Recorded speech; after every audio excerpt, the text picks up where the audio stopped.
Salut à tous, c'est Cédric, je suis content de vous retrouver aujourd'hui pour cette nouvelle vidéo. Aujourd'hui, on va parler du locataire. J'ai eu un mail en fait d'un abonné qui me posait des questions par rapport à un investissement, un bien qu'il voulait acheter. Donc c'était un bien qui est déjà loué, donc avec un locataire en place.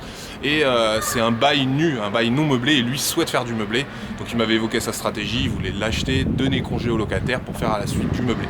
Et je l'ai évidemment mis en garde parce que on ne donne pas congé aussi facilement à son locataire. Je vous en parle dans cette vidéo. Alors pour pouvoir donner congé à son locataire, il y a plusieurs contraintes. La première contrainte, c'est le moment à laquelle on peut le faire.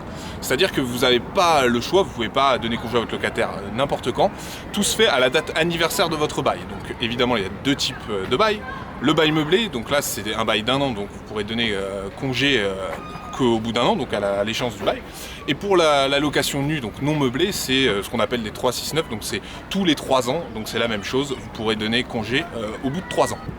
Alors du coup maintenant comment ça se passe dans la manière de donner congé? Évidemment il y a un préavis et encore une fois selon le type de bail, que ce soit meublé ou non meublé, les préavis sont pas les mêmes. Pour du meublé c'est un préavis de 3 mois, donc 3 mois avant vous devez donner congé à votre locataire. Je vais vous expliquer après comment on donne congé.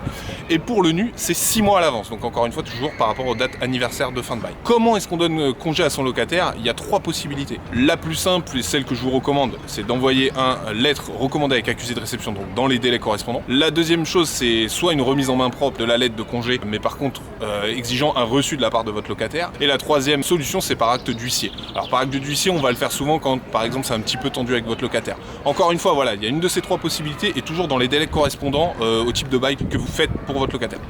Enfin, la partie la plus importante, il faut savoir que quand vous souhaitez donner congé à votre locataire, il faut que vous ayez une raison valable. Et ce sont des raisons qui sont imposées, entre guillemets, par la loi. La première raison, c'est le congé pour vente. C'est souvent le plus classique.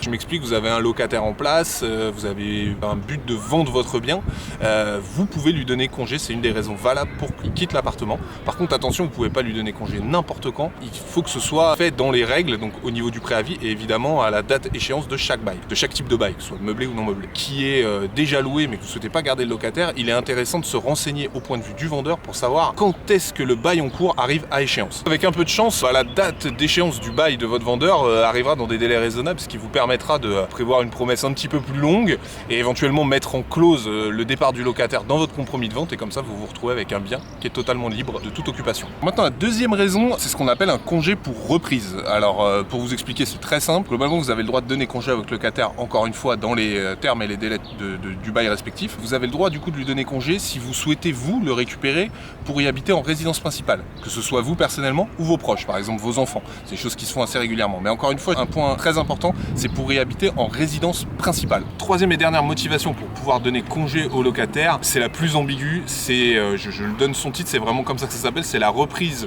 du bien pour motif légitime et sérieux. Donc voilà, c'est vraiment le terme. Pour être clair, la loi en fait ne définit pas exactement ce qu'est un motif légitime et sérieux. C'est vraiment du cas par cas, donc vous avez tout de suite compris, c'est une usine à gaz pas possible. Je vous donne quelques exemples de ce qu'ils considèrent comme motif légitime et sérieux. C'est par exemple si votre locataire fait des nuisances dans la copropriété répétées, que vous avez eu plusieurs plaintes du voisinage par exemple, ou qu'il a eu des retards de loyer répétés, pareil sur un an, si tous les mois il a des retards de loyer, ça fait partie des éléments sur lesquels vous pouvez vous appuyer pour en gros lui donner congé de manière un peu forcée, et encore une fois toujours dans les délais à respecter, que ce soit au niveau du préavis ou du bail meublé ou non meublé. J'espère que ça vous a plu.